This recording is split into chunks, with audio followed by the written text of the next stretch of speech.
Hey there folks, it's me TheTacticalBrit, and we're looking at Postscriptum Chapter 3, which is releasing on April 28th. For those of you who don't know, Postscriptum is now going to Normandy after recently completing a very successful French Resistance / French DLC expansion in Chapter 2.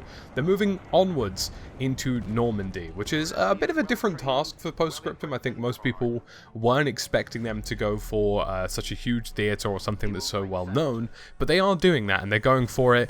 And it looks like we're going to get a number of locations, we're going to get some new weapons, potentially some new vehicles that were dotted in, but most importantly a fresh theatre of war. I think if you ask most Postscriptum players what excites them the most about new content, it's typically the maps and a couple of weapons that are added. That new feeling of just trying an entirely different theatre, but it looks like they've gone the extra mile in some places. I noticed a couple of infantry patches and a couple of other things that point towards different divisions of infantry perhaps being available, or at least in the mix. I think it's most likely you're going to see just the United States attacking, just because of potential limitations. If they overcome that and we have the US and the British, or perhaps Scottish infantry and stuff like that, that would be great.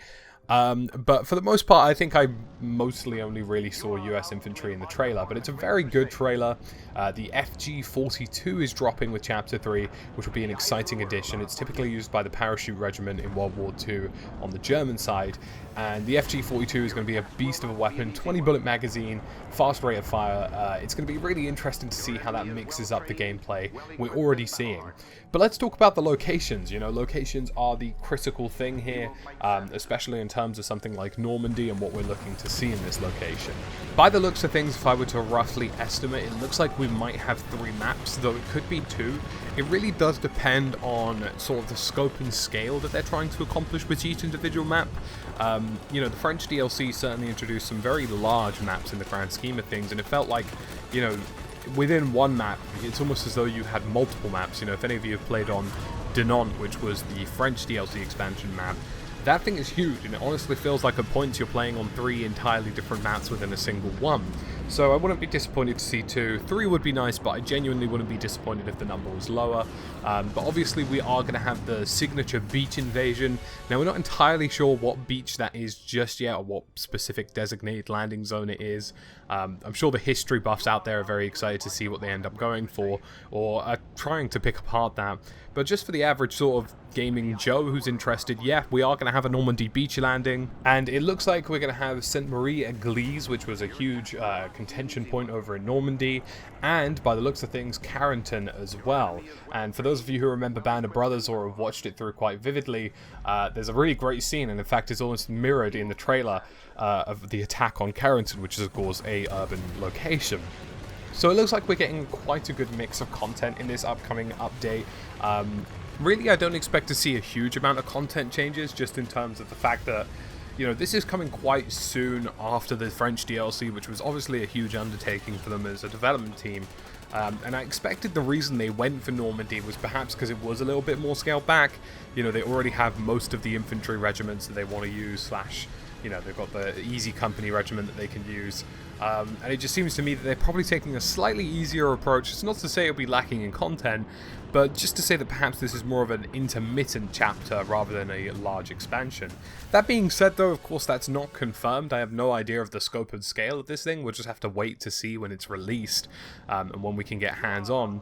And, you know, that will really be the key decider in just how big they're planning on going with this. Normandy is a huge task, you know, getting it right, getting the beach invasion down, getting Sainte-Marie-Église especially down. It's been done so many times in other video games, but it's really about how you execute it that makes yours stand out or not. But as with Postscriptum, I think this will be quite an impressive addition to the game. I think it's something we're all looking forward to. The FG-42 for me especially is something I'm very much looking forward to getting my hands on, and I'm hoping there'll be a few more surprises. You know, I'd like to see as much weaponry as possible. I know a lot of it's already in the game, but the more the merrier, really, just because, you know, fresh gameplay dynamics is really fun and fresh things to learn is really good.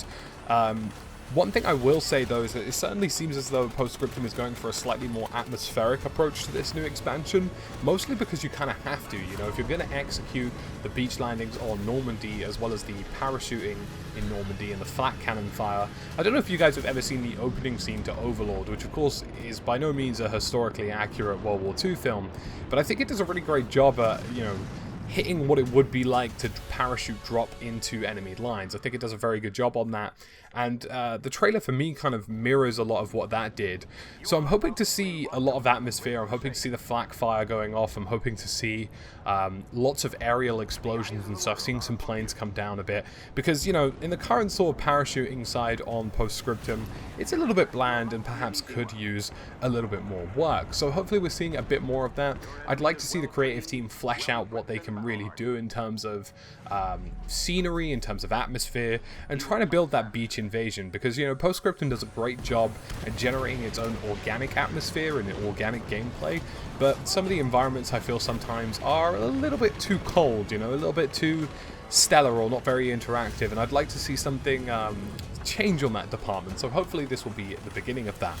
Anywho folks, that's it from me today, TheTacticalBrit. There'll be plenty Postscriptum gameplay when this drops on the 28th of April. As always, thank you for watching, and I'll catch you again in another video.